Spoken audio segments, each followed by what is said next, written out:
coming to you from Monte Carlo from the EY World Entrepreneur of the Year Awards. Countries are being represented by entrepreneurs, 53 entrepreneurs here, and representing India this year is Cyrus Poonawalla. Dr. Poonawalla, appreciate you joining us here on CNBC TV 18. You know, Uday Kotak won the World Entrepreneur Award last year, and then he went on to get ING Vice Chair for himself. I know the last conversation that you and I had, you talked about the possibility of a merger with CIPLA. So now there are two joint ventures that you've inked with CIPLA so far, or two sort of agreements in a sense, one for the Indian market and one for the European market. You said you will evaluate how that works before you take any decision on moving forward. How's it going? Well, it's going well, but it'll take at least 2 years minimum before we see some results. So the whole discussion of your favorite subject of CIPLA and Serum, I'll have to wait 2 years. Okay, but has there been any conversation on that issue, or everything is off the table for at least 2 years? Off the table, completely off the table for now? Okay, but speaking of those two agreements that you do currently have in place with CIPLA, are we likely to see more such agreements being inked between you and CIPLA? Because there's now one for the Indian market specifically and one for the European market. Yes, if they succeed in the European market, it will be a big blockbuster for both. Then next will be the United States, where the opportunities are tremendous. What would be the parameters to judge the success of these agreements? The main thing that CIPLA has to do for us is not to sell the product, but first get a registration. And in pharma business or vaccine business, registration is the key to the mint. So once you get a registration, then you can easily enter the market, because our quality and price is world competitive. So we have to see we make a breakthrough there. Okay. And once you make a breakthrough there and start selling there, then the same template can be applied to a US, and that would be much easier going. So what kind of timelines are we looking at? A minimum of 2 to 3 years. A minimum of 2 to 3 years. Looking beyond CIPLA, because you said that the possibility of a merger or even talks of a merger at this point in time are not really moving forward. But as far as Serum itself is concerned, what kind of capacity augmentation plans do you currently have? What kind of expansion are you looking at? We are following the philosophy that has taken Serum to where it is today as #1 vaccine manufacturer, to make capacities for whichever new vaccines we do, like rotavirus or pneumonia or HPV and even flu now, that we will put the capacity to the maximum that the world can absorb. And that will give us economies of scale and huge costing leverage compared to anybody else.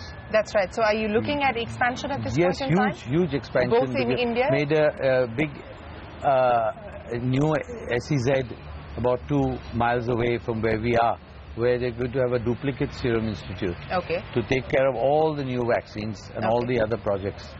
And some of them we may move the bulk to Bilthoven Biologicals, so they get a European label and get them registered there, which would be the roadmap for some of the products with CIPLA also. So the special economic zone and this duplicate serum that you're hoping to recreate there, what kind of timelines are we talking about? No, it's halfway done. And what kind of investments? 1,000, 1,500 crores, and that's very easy from our internal accruals. That will give us a huge leverage again compared to anybody in the world, whether it be Casco or whatever, because of the capacities, and the management will be very good. I don't believe in stretching a management to different cities. Though it's putting our eggs in one basket, it will give us a huge leverage on sharing all the facilities of quality control and the CEO and everybody else. Speaking of future opportunities and more growth, the government's immunization program, what do you make of it, and what kind of opportunities for the future does that now throw up? Well, they have to still walk the talk, as I said earlier, but if they do, then there will be a lot of opportunities for us to use our excess capacity for certain vaccines like measles, mumps, rubella and pentavalent and all that, and that will increase just the utilization of the capacity. It will be very, very marginal profits. I want to give my people vaccine at 1/4 of what I'm giving the world. Also, inorganic opportunities at this point in time, are you looking at anything in India or globally? Would you be at all targeting anything at this point in time? Only expansion in which I have a little soft corner for buying hotels. So we may try to acquire. You missed out on Grosvenor. Yeah, we did. We couldn't help it because that guy keeps changing his mind. Were you part of this bid that was conducted by JLS? Yes, we were part of it, and they told us we had an excellent chance. The only danger was that he would come up and try and rescue himself. So reports now seem to suggest that Grosvenor is off the block once again. At the moment, yes. Sadly for me, yes. I was very keen on it. So you did participate in this current round of the auction as well? Yes, we did. We gave an increased bit of what we did earlier, but I can't disclose it because of the CDA. So what is your understanding? As of today, the auction process has been called off? Called off because they've been rescued, I think, by the Reuben brothers. Oh, so Grosvenor is no longer up for sale? Not up for sale at the moment, but you never know. Something may go wrong and they may come back. If they come back, we'd definitely like to be as strong as we can. Well, clearly you're persistent when it comes to Grosvenor House, but anything else that you've looked at in terms of acquisitions, whether in London or any other part of the world? You know, I'm a little slow on acquisitions because I want to be safe and not get into either debt or trouble. Yes, we are looking at seriously an acquisition of a similar type of a company in Copenhagen, which is Stetson Serum. Okay, all right. And that's up for sale just the way Bilthoven Biologicals were historically icon place with technology, the rundown buildings and demotivated staff. If we get that, we could also probably make it a success story like Bilthoven Biologicals. By when will you know whether that is going to be a done deal or not? There is bidding going to go on this month and next month. Okay, so by next month you should have clarity on that. But coming back to your passion for real estate and specifically hotels, outside of the Grosvenor House, is there any other property that you're interested in at this point in time that you'd like to go after? No, we have already, I thought that indicated that we have already got a Ritz-Carlton coming up in Pune and a Bulgari in the Maldives. Some other hotel, if it comes up for a haircut deal, we've got the cash, so we may look at it. Okay. But these are the two that are ongoing already.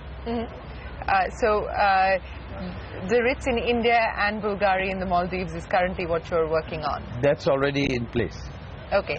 Outside of real estate, any other, I know you're passionate about art. It's a recent passion that you've developed. Anything more to share on that front? Not yet, but you know, it all depends on the government policy for art.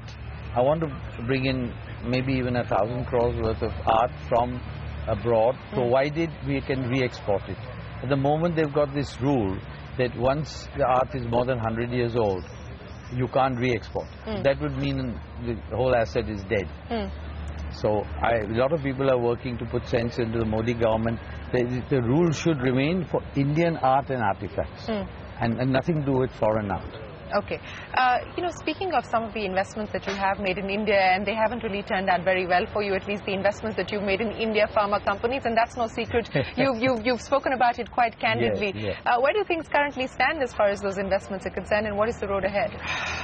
Both the proprietors are giving false promises, PANACEA and ORCHID, that they're going to come out and do well. PANACEA, according to me, has a better chance because they're also in the same competitive vaccine field. So if they manage the company well, they can do quite well. But you're not getting any indications of the same from ORCHID? Not yet. No. So what do you intend doing? I try to sell out even if I get half my cost. And you've had those conversations with them in the past? Have those They've been assuring me every month, but you know, it's a bad scene if you ask me. So have you sort of sworn off investing in Indian pharmaceuticals? Yes, and the Indian stock market. And the Indian stock market? Which I believe may dive now. Why? I mean, yes, the markets are volatile and have corrected. Hot for the present situation. The multiples that even the competitors like a pharma company like Sunfar, 35 and 40, P is ridiculously high to justify. So you were investing significantly in the Indian stock market till a couple of months ago? A little bit, not too much, after having burnt my fingers. Okay. You know, what a lot of people like you are currently doing in India is investing in startups. Mr. Ratan Tata is investing in a bunch of startups. Mr. Murthy, who's also here, is looking at investing in startups. Is that something that you would like to consider as well? Not at all. Because I wouldn't like to invest in anything where I wouldn't have a considerable stake and a considerable control on the future. Because I don't want to bet myself on somebody else and then become into a situation like ORCHID. Okay, so that's completely not an opportunity for you. No. As far as succession is concerned, your son, of course, is the CEO running the business at this point in time. All clear as far as the succession plan is concerned? Yes, it's easy for me because it's just one son. And fortunately for me, as everybody has been reporting that he's doing very well. So I don't have to worry, and he's picked up a few of my, I don't know, good or bad habits, not to over leverage and acquire and, you know, do things that could unseat the cozy position we are in now. And he's also very philanthropic, so we want to now part with some of our future profits by giving vaccines free or giving them at very subsidized prices, first of course to India and then to other countries like Africa. When are you going to be starting? We're already done. We're giving everything at almost a ridiculously low price. That's why our turnover is only 4,000 crores for 1.3 billion doses of vaccine. So you can work it out. It's coming to nothing more than a cup of tea. So as far as your global aspirations are concerned, you are, of course, the second largest vaccine player. Largest vaccine player. Now largest. By 30% over Glaxo. Yeah. So, you know, where do we see you headed from here? The lead will almost double because we'll have polio coming from Bilthoven Biologicals, injectable polio, and these 3 or 4 vaccines that we're developing and will get registered soon will take us to nearly 2 billion doses. And none of the MNCs are interested in this low price, low cost humanitarian vaccine for the world. So they'll be lagging behind, though their turnover may go up arithmetically because of the high cost vaccines that they are marketing worldwide. You know, there's been a lot of talk about Make in India, a lot of emphasis on improving the ease of doing business, getting Indian companies to expand, getting foreign companies to actually set up in India. What do you make of the government's efforts at this point in time? They've done precious little. We're all waiting anxiously for the government to actually lay down the rules and get on with it. It would help a lot. Huge difference. What are the areas of deficiency? They've done nothing. They don't even reply any suggestions to make single window clearances. They haven't made any difference to the bureaucracy loosening up. In fact, pharma companies are all like Biocon and all are moving their clinical trials outside India, which is a huge setback. India was known to be a good low-cost clinical trial registration. For us, it's very important. We are doing trials all over the world. We've even gone to Bangladesh. And because the Indian government health ministry is giving a lot of trouble.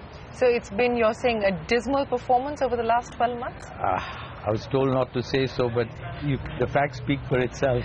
You know, you said that you were told not to say so. Is there a fear now within corporate India that if you don't echo what the government is saying, that there will be fear of retaliation? I heard this morning, but I act without fear or favor. So I'm not going to get that cow down. That's why I say the health ministry has totally failed in doing anything to streamline the pharma industry, which is getting suffocated. Mr. Poonawalla, it's a pleasure to speak to you. You're candid as always, and we wish you the very best of luck with your future plans and the very best of luck for your chances here at the Ernst & Young World. That's the million-dollar question at the moment. That is the million-dollar question. Appreciate you joining us here on CNBC TV 18. On that note, it's time for us to wrap up the CNBC TV 18 special from all of us here. Goodbye. Many thanks for watching.